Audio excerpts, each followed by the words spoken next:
Hello, welcome. This is the deeper meaning of Ever After, a Cinderella Story by Crystal Meach, Tao of the Heart channel, and Wealth is a Mindset. Tao of the Heart is streaming on YouTube and Rumble. Here at Tao of the Heart, we help people open their heart and realize their truth. And we do this by decoding deeper truths from media for those who wish to receive it. Media was designed to program information through the use of two senses, vision and audio. Disclaimer, the content created herein is for educational and entertainment purposes only. This content is not meant to replace legal, medical, or financial advice. If you need legal advice, seek appropriate legal counsel and be advised. If you need medical advice, seek a licensed practitioner and be advised. If you need financial advice, seek a licensed financial professional. This presentation respects the rights of all authors, artists, and copyright holders. Consequently, all works that appear in this video do so within the confines of Section 107 of the Copyright Act, which states that copyrighted materials can be used for the following purposes: criticism, comment, reporting, teaching, and research and scholarship. Any illegal reproduction of this content will result in immediate legal action. So today we're just going to talk about the film and director, the meaning of names, scope of analysis, scene by scene analysis, and conclusion. So Ever After, it was released in 1998, so about 24 years ago. It was directed by Andy Tennant, and it stars Drew Barrymore, Doug Ray Scott, Angelica Houston, and Jean Morrow. It's a romantic drama presented as historical fiction in the setting of Renaissance-era France. Director and screenwriter Andy Tennant. He was born in 1955. He grew up in Chicago, Illinois, but spent summers in Camp Minocqua in northern Wisconsin. I'm from Wisconsin, so it was kind of fun to see that as I was doing some research.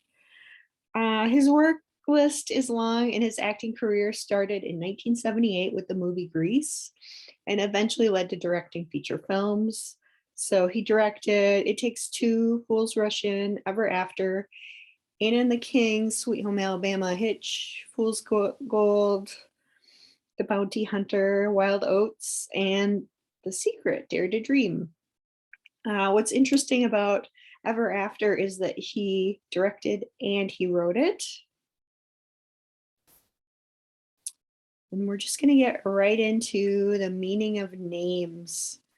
So these are all the characters in the film. And we're starting with the main character, Danielle de Barbarac.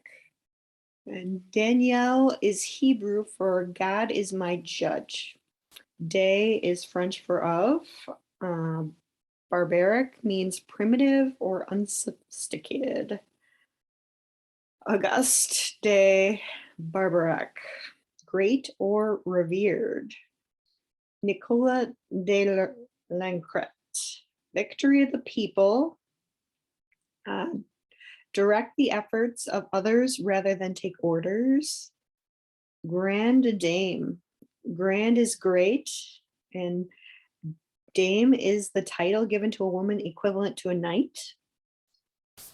Baroness Rodmilla de Ghent. Baroness is a widow of a baron. Baron is the lowest order of British nobility.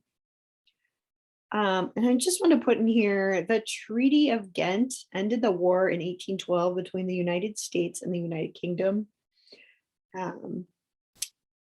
Rod is a famous ruler, and Milla is Slavic for one who is industrious and hard work. And again, that name Ghent, it's also in Belgium, but I think here the Treaty of Ghent seems to be more fitting in that we're kind of talking about Cinderella and the slave trade. And there's a lot of insinuations and coding within the movie, um, even though it takes place in Renaissance era France. Jacqueline de Ghent, He Who Supplants. Marguerite de Ghent, Pearl or Daisy. Pearl is a person or thing of great rarity and worth. Pierre Le Pew, rock or stone, stake or bed. Prince Harry. Prince is the son of a monarch, and Harry is a common French name for house ruler. Queen Marie, French for Mary, Holy Mother of Jesus. King Francis, male ruler of independent state, and Francis is free man. Leonardo da Vinci, strong as a lion, from to conquer. Princess Gabriella, daughter of a monarch, God is my strength. Wilhelm Grimm, protector. Grimm is cruel, fierce. And Jacob Grimm, Jacob is supplanter, or one who seizes. It's kind of interesting for the Grimm fairy tales, how that lines up. Marquis de Limoges, god of war and of porcelain china. Gustav, staff of God, where a staff is an axis connecting God and man. Louise, renowned fighter, famous warrior. Celeste, heavenly daughter. Paulette, small, little, and humble. Maurice, dark-skinned Moor. Moor is an ancient bloodline of intergalactic beings beyond the flesh, eternal spirits and souls of divine essence. And Laurent, bright shining one, it's a masculine name. Scope of analysis. So we're limited to reviewing the subliminal and subconscious meaning of the film given in the time period which the film was released, which was 1998. The films portray hidden messages and meanings that disclose what is truly going on within culture. I thought it was interesting when I was doing research on this film, and it said Wikipedia called this film a modern post-feminist interpretation of the Cinderella story. And I guess I find that interesting because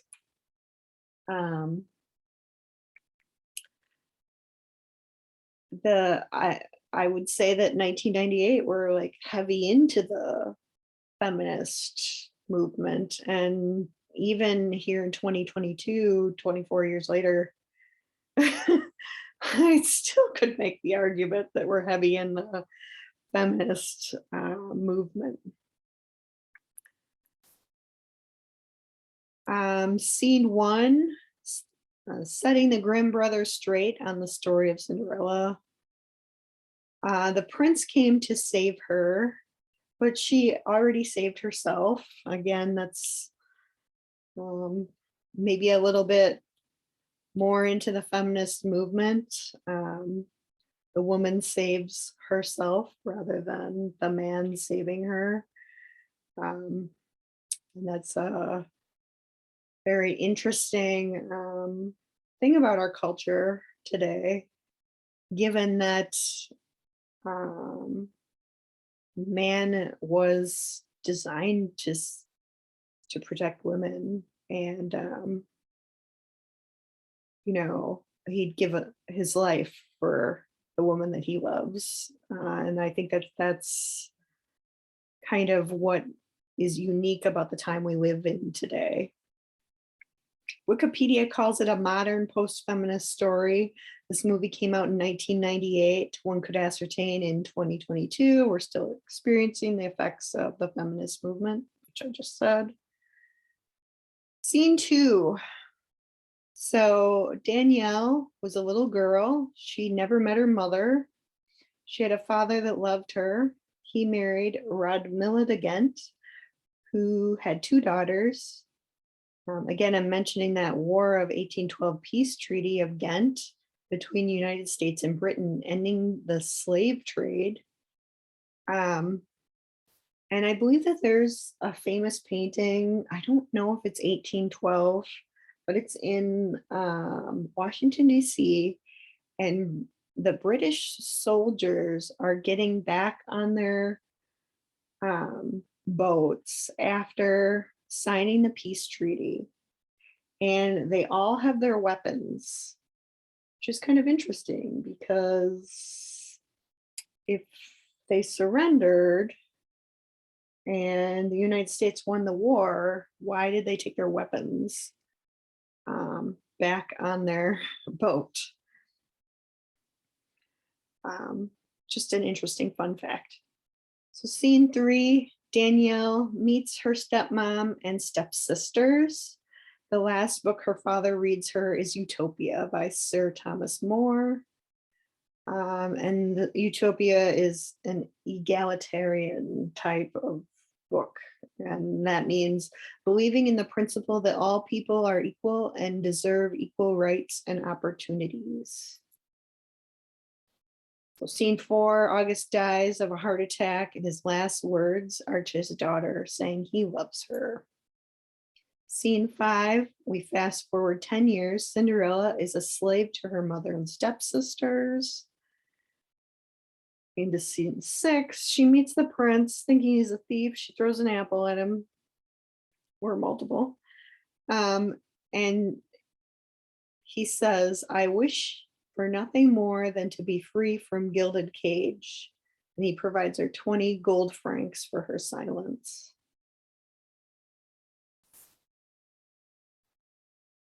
Nothing is final until you're dead. Even then, I'm sure God negotiates. So that's kind of the first disclosure within this movie, that everything in the United States is a contract.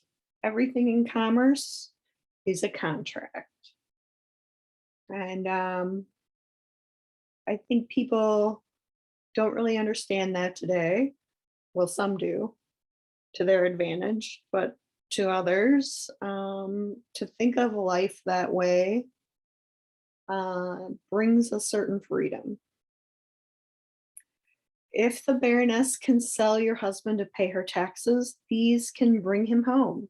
The court will have to let him go. These are the first keys. Law is contract, contract is law. Renegotiate the contract. Some people read because they cannot think for themselves. Beg to differ. And then that's Rod Milla saying that, I believe. And if you're going to be a noble woman, you must play the part. Look down to no one. So what part have you been programmed to play? And who are you?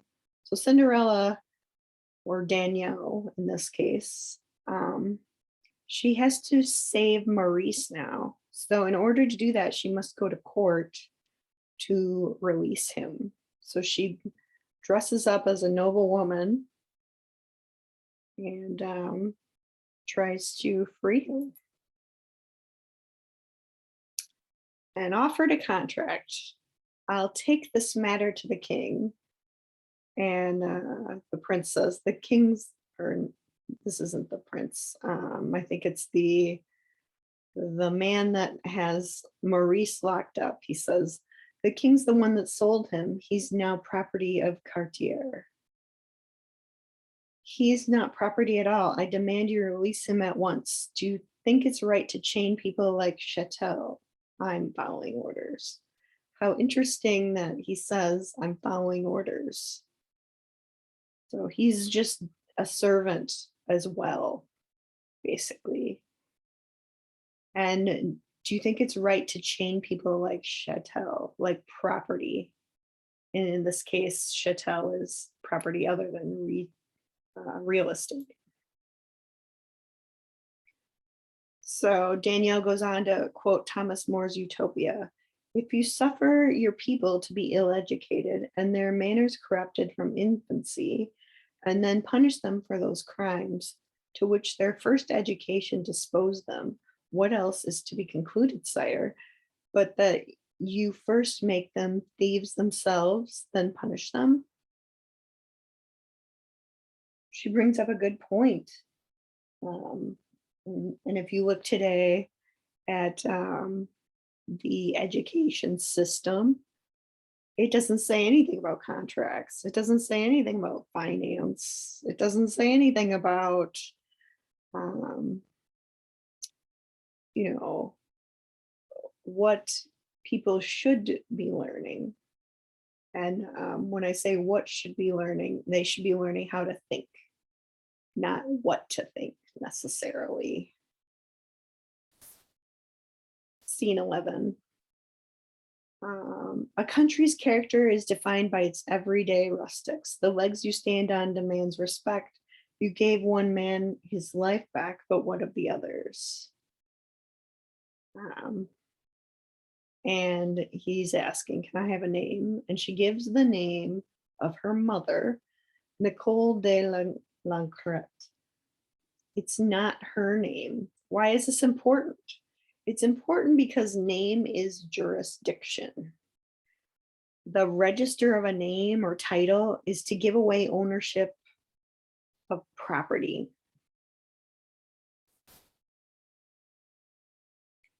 So scene 12, the prince is arguing with his father, the king, and the king says, house arrest.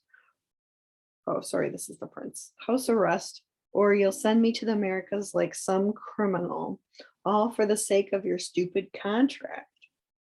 And he replies, you were born to privilege, and with that comes specific obligations. So let's go back.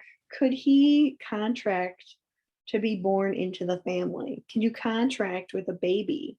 The terms are not disclosed. It's an adhesion contract. So this is really important in that when you're a baby, you are a minor. You don't really have any contract with a baby is illegal or unlawful because the baby is a minor and is not capable of contracting. However, when children are born in this country, or should I say, sons and daughters are born, they are registered with the state and federally, and they're registered through the birth certificate. And this birth certificate binds them in that they are, they think that they are this piece of paper that has their name on it. But really what's happening is that that piece of paper is separate from the baby. There's a baby and a piece of paper. And that piece of paper is the title to the child as property. And this has been happening in the United States since 1933, when the United States went into bankruptcy.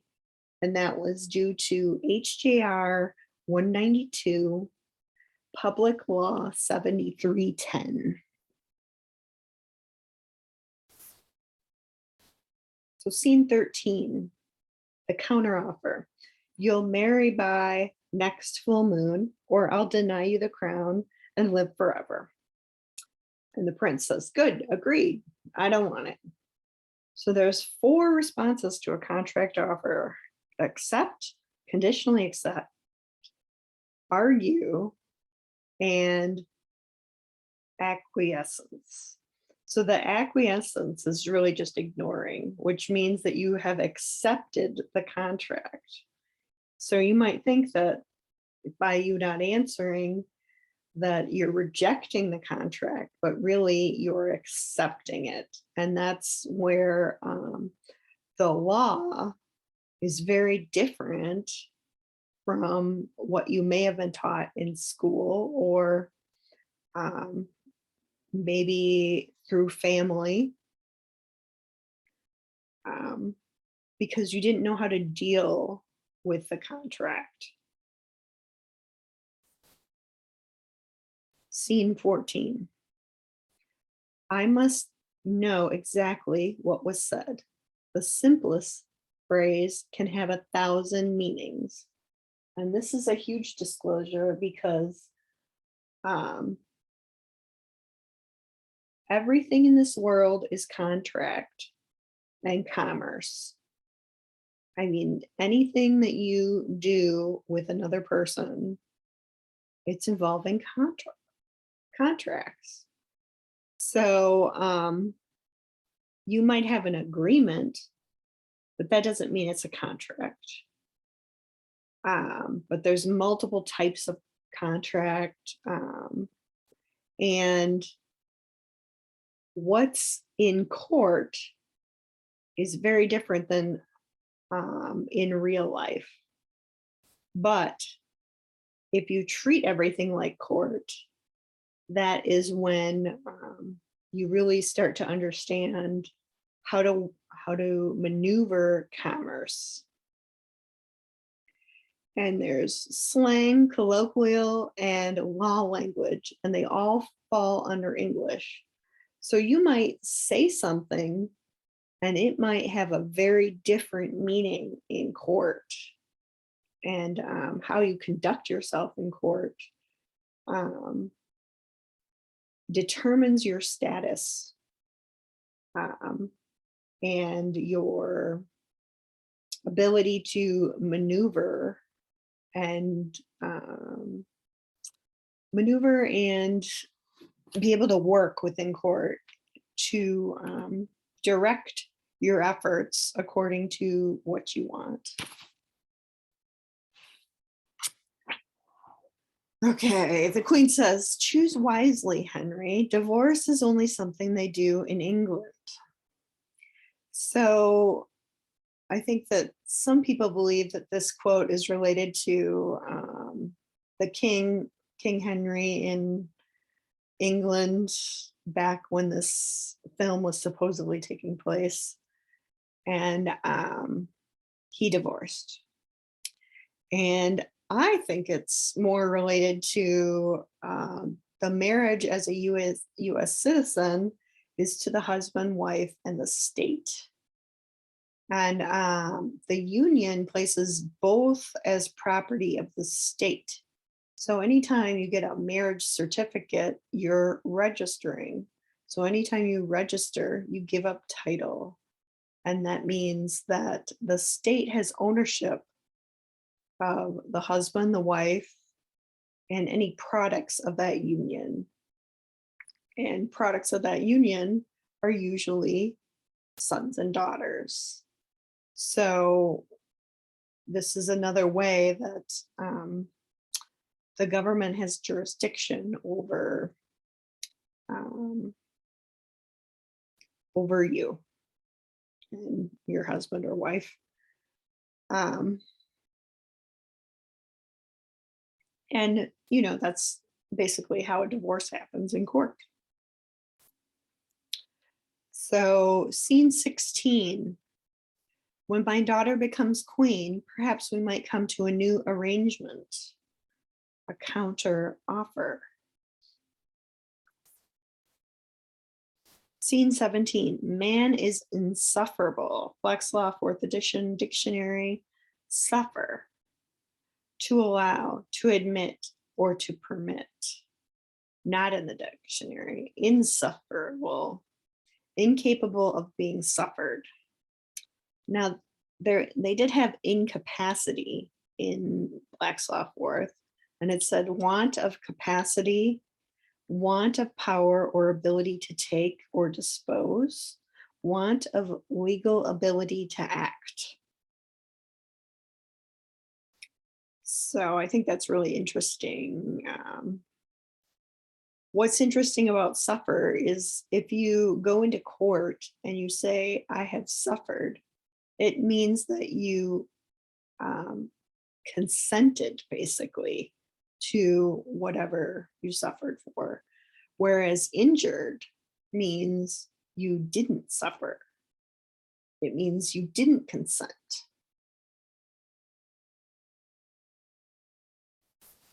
Scene 18. The invitation did say, ladies of the house. She's not of noble blood. Besides, who would notice? So let's look at ladies in the Black's Law 4th edition. Lady in English law. The title belonging to a wife of a peer, and by courtesy, the wife of a baronet or knight, and also to any woman, married or sole, whose father was a nobleman of a rank not lower than that of an earl.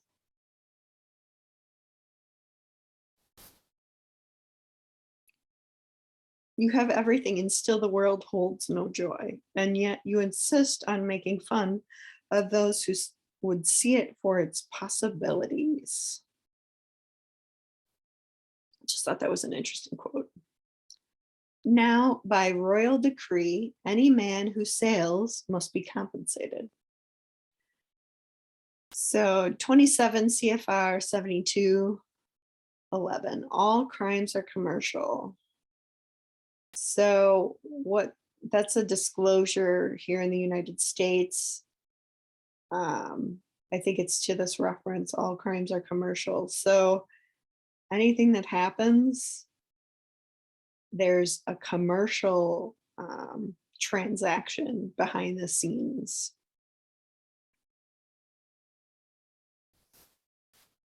Scene 21. I may be twice your age, child, but I'm well endowed as evidenced by my estate. I've always had a soft spot for the less fortunate. You need a wealthy benefactor, and I need a young lady with spirit. So, and I think Pierre also says later on that he's a businessman and he is always contracting. So he's kind of the disclosure of how contracts work. Because when you work contracts, they work for you. And this is a very masculine way of thinking about things. And when you think of it from a masculine perspective, a masculine man is always looking for, they're looking for a result. And they're looking for that result first because they're doing it with the resources that they have. You notice men are always trying to profit. Well, I'm not going to say men are always, but the businessman is always trying to profit. And he does that by utilizing his resources to the best of his ability. So, results, what are my needs to get those results? What problems and solutions do I need to solve to get that result? And what is the value of that result? So that's kind of the masculine perspective.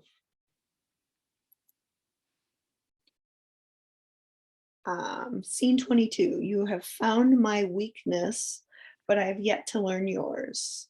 And he says, isn't it obvious? And it is women that antagonize the most primitive aspects of a man. The whole feminist movement was contrived to emasculate men. So a man being in love is at his weakest point.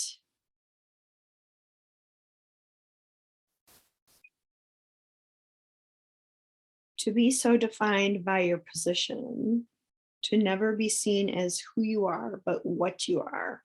You have no idea how insufferable that is.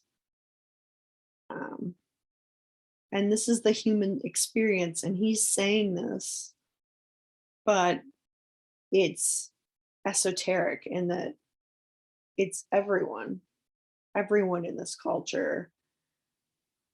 This culture has been set up to be seen for what you are, not who you are. But if you don't come to the awareness of who you are judged based on what you are.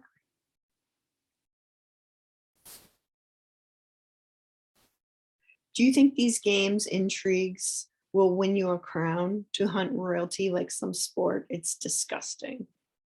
What bothers you more, stepmother, that I am common or that I am competition? And such a comment is all the hallmarks of the feminist movement, um, where women are competing against women. Um, that is definitely the feminist movement, because the whole point is the woman um, not being in power and her putting the man on the defensive. And she is the person that it's harder if you shut down the woman to keep the nuclear family together.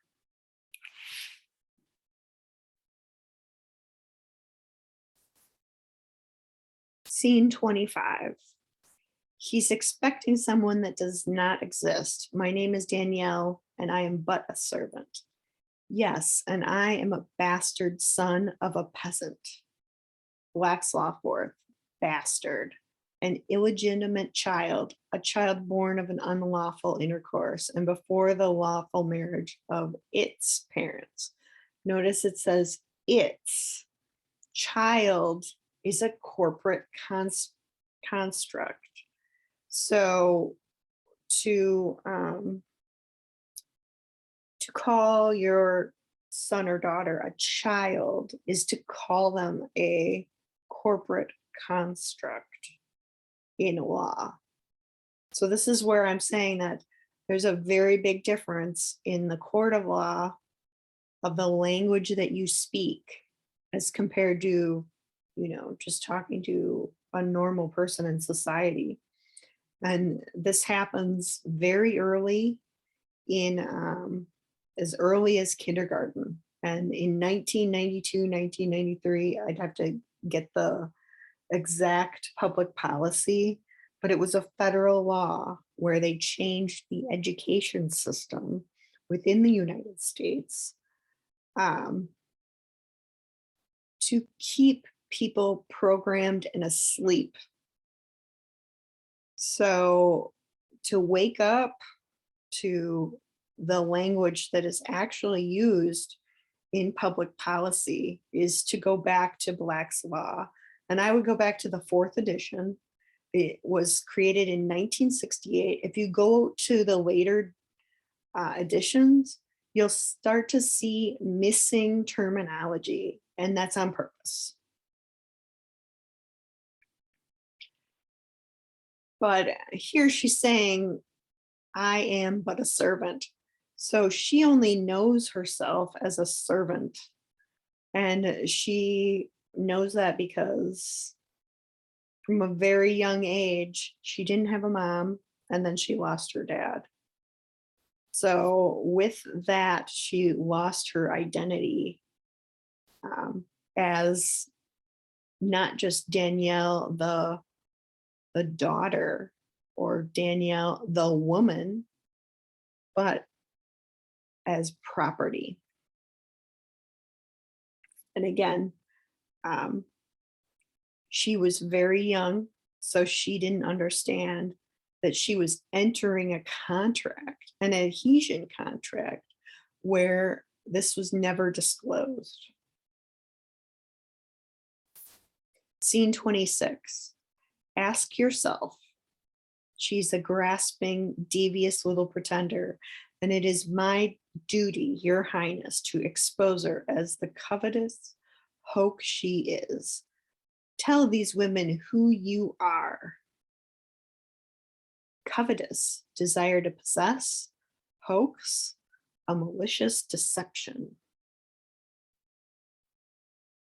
And I think that Danielle at this point in the movie is really, she's really grasping to understand who she truly is.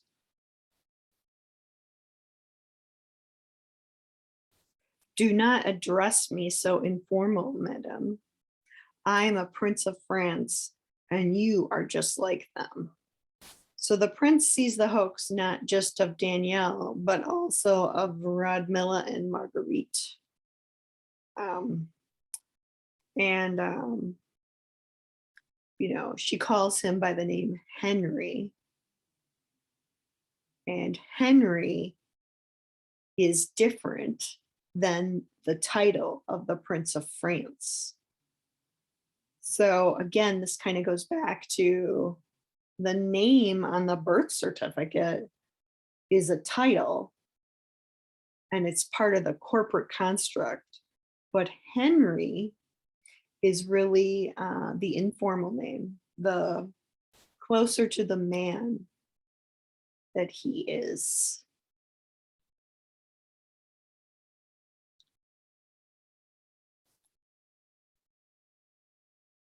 I know that a life without love is no life at all. And love without trust, what of that? She's your match, Henry.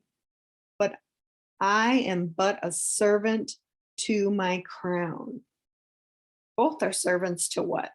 Can you be defined by what rather than who? So again, go back to that. I am but a servant to my crown. So again, he's uh, Henry, the living man, the living, breathing man, and then there's the title and becoming the title, um, the corporate construct.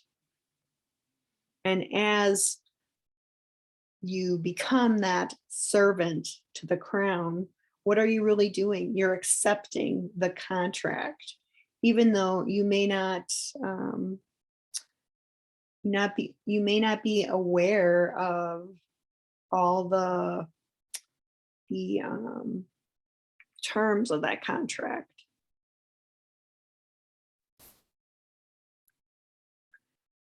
Scene 29, the Baroness and I have come to an arrangement. So Danielle's been sold as property. And that's really interesting because, again, she's viewed as property. So she can be sold, and property cannot own property.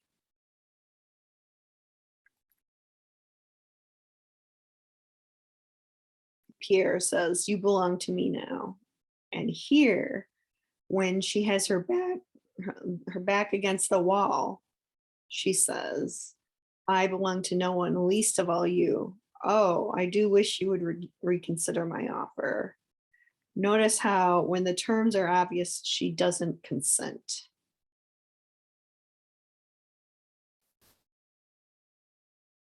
Now hand me that key, or I will swear on his grave, I will slit you from navel to nose. Your freedom, my lady. So she needs to stand up for who she really is. And it is then that she gains her freedom. Notice how she doesn't attack until she has to defend herself. The feminist movement was designed for men and women to be defensive toward each other.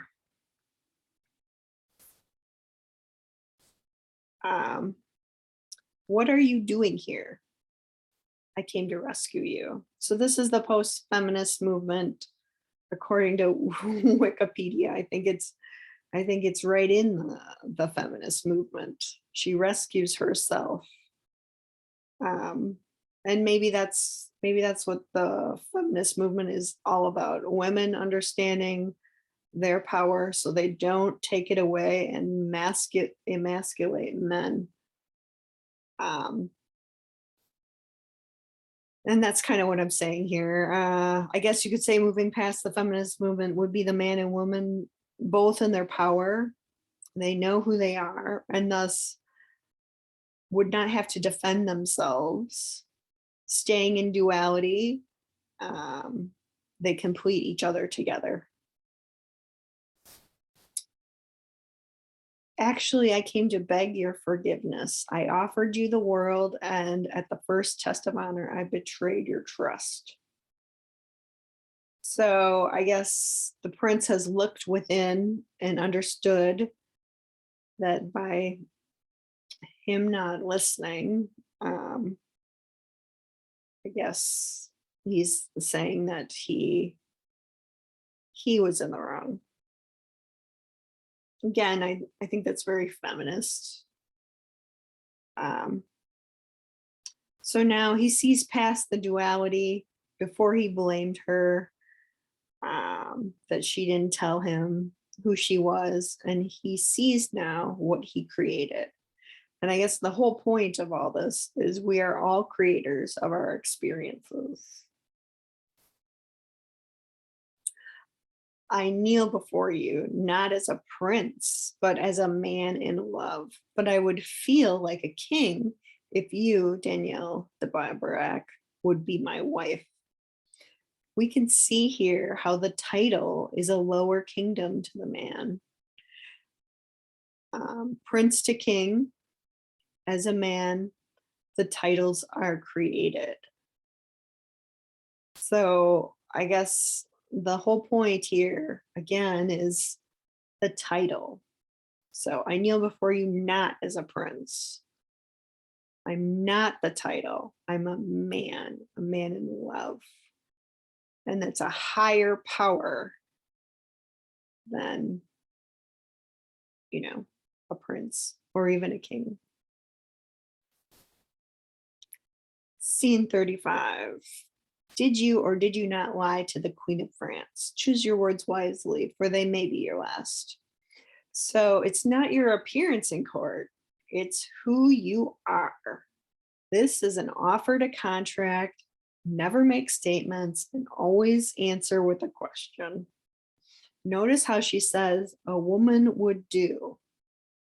So she tries to go back on her title to now woman, but it's too late. She accepted the offer. Baroness equals title, equals property, equals jurisdiction. All I ask, Your Majesty, is that you show her the same courtesy she has bestowed upon me. She already has redemption and salvation. So, in conclusion, the world is commerce. Law equals contract, contract equals law. There's 4 ways to respond to a contract: acquiescence, and if you don't say anything, silence is acceptance of the contract, conditional acceptance, rejection, and acceptance. Man and woman trumps any title of jurisdiction, and language can have more than one meaning. Thanks again for watching this YouTube and Rumble channel. I hope to put out more movies, and yeah, I hope you enjoyed it. Thanks. Have a great day.